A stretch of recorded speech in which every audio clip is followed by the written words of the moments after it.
Hi, and welcome to another episode of Hot Takes with me, the Silver Fox. Now, it is the story that they're desperate that it should go away, but it's the story that just isn't going away. We're still looking at Michael Matheson, the liar and the thief, the man who tried to fraudulently get away with £11,000 of public money. Now, obviously, he's having to pay it back, but he still put the fraudulent claim in. And he knew full well what he was doing, and he has subsequently lied so many times that he's even confusing himself with his own lies. And yet he's still there. Humza Yousaf, though, is being seen as incredibly weak because he hasn't fired him. But Kendall can't. Kendall doesn't have the cojones to fire him. And so there he is, still in power, still in place. And yet everybody is continuing to criticise and make life hard for all of them. The simple thing would be, fire Matheson, move on. But that's not anything Humza Yousaf can do. Too scared. Let's have a look at the story and see why it is not ever going to go away. Not until Matheson is gone. Here goes. So we have this headline. Humza Yousaf is weak by refusing to sack Michael Matheson as calls are made for a news sleazebuster watchdog. Now, of course, it comes as no surprise that I'm calling him weak, that you call him weak, that Labour, the Tories, the Lib Dems, the Independents all call him weak. But the person who's calling him weak is actually a member of the SNP. It's within his own party now that he's starting to be seen as being weak. And how can you be leader of a party when the people for whom you are supposed to lead think you are weak and think you are finished and think you are not doing the sort of things that a leader should? It's obviously time to go, not just for Matheson, but for Humza Yousaf as well. And I think that time is coming increasingly close. He won't get rid of Matheson, but Matheson may well take him down. Everybody wins. Anyway, the First Minister was labelled weak by a senior SNP figure as he moved to defend his friend again, as he claimed he was not misled by the Health Secretary over the £11,000 data roaming bill. That has got to be a lie, or he lied before, because you can't say I wasn't misled when you have been told then what it was and you lied to Parliament. You lied then or you're lying now. Please choose which is the lie you want us to listen to. Can't be both. Humza Yousaf has been labelled weak over his failure to sack his good friend Michael Matheson as calls were made for a new sleazebuster watchdog to investigate Holyrood MSPs. The First Minister jumped to his colleague's defence again on Sunday, claiming he was not misled by him, which we all know he most certainly was. He was lied to, because Matheson lied to everybody before throwing his children under the bus. What a true gent he truly is. The scandal surrounding the Health Secretary's £11,000 iPad data roaming bill is not abating, even though he gave a personal statement blaming it on his kids watching football abroad in Morocco. Questions remain over why he stuck to his SIM card defence, even after his children confessed to him, because he's weak and doesn't want to be shown up for what he is, a pathetic figure, somehow holding on to power by these very fingertips, and yet someone who should not be anywhere near power, or indeed be a representative of the people. People do not want to be represented by liars and thieves. He's refused to resign, and Mr Yousaf has failed to sack one of his closest allies in government, allowing the Ferrari to run for an extra week. Mr Matheson is expected to face a vote of no confidence.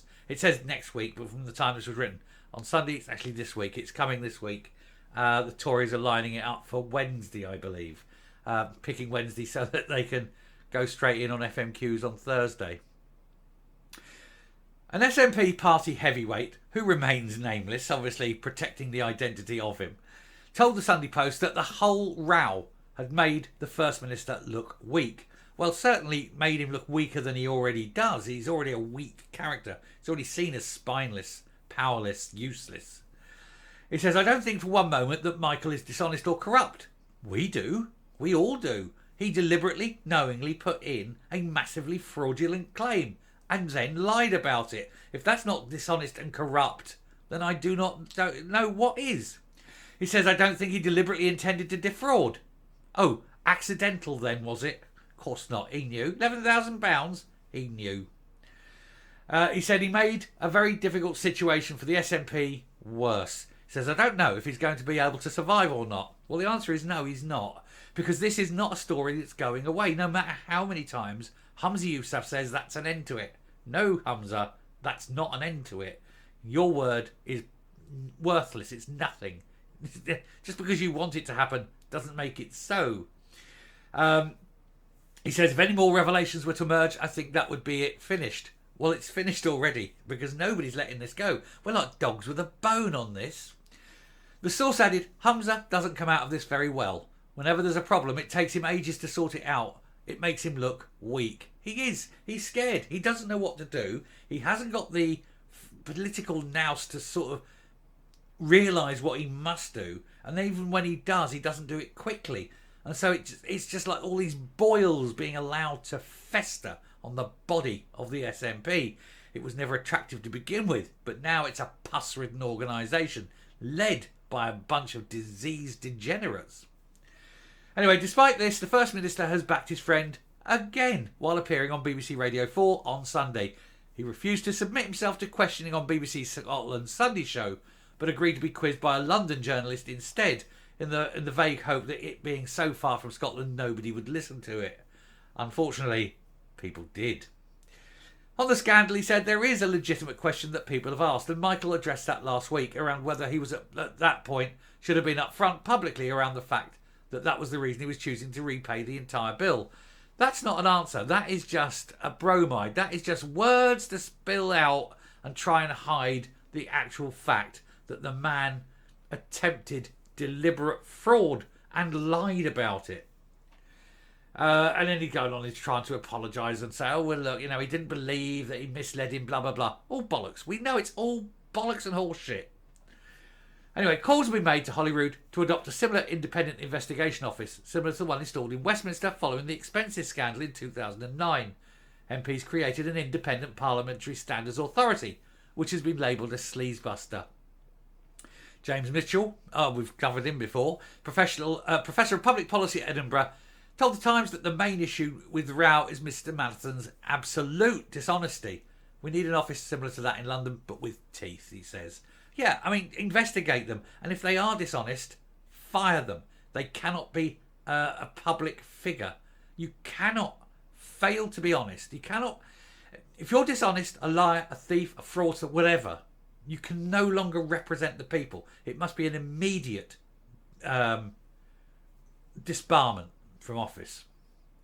But this is the SNP. They won't do it. They're too scared. They know that if they did, half of them would be out of a bloody job anyway. And who's gonna hire an MP thrown out for dishonesty? They'll never work again. And what it also has to do is, if you are like that and you lose that, you lose your pension. That'll concentrate the mind wonderfully. And I'm going to finish there, round up and come up, but it's just another example of Ken Doll not being able to act because he hasn't got the balls to do so. Coming up. It makes you wonder what you actually have to do to lose your job in Holyrood. Being incompetent? That doesn't matter. There's lots of them that have shown it, many times how incompetent they are. Stupidity? Nope, that's okay. Being a liar? Being a thief? Being a fraudster? Who knows? Potentially mass murder. 5,500 elderly people. And there's still people there that aren't facing charges. It is not a government. It is a criminal organisation that is controlling a country. Scotland is becoming a failed state. And until something is done about it, it's not going to get worse. It's not going to get better. It's going to get worse. Choose your words with care. Anyway, I shall finish there. Thank you very much for watching. Do pay attention. There's another story coming up later, so do please hit the subscribe button. You won't want to miss that one. We'll get to it today. It's there. But until then, stay safe, stay well, and I'll speak to you later. Bye.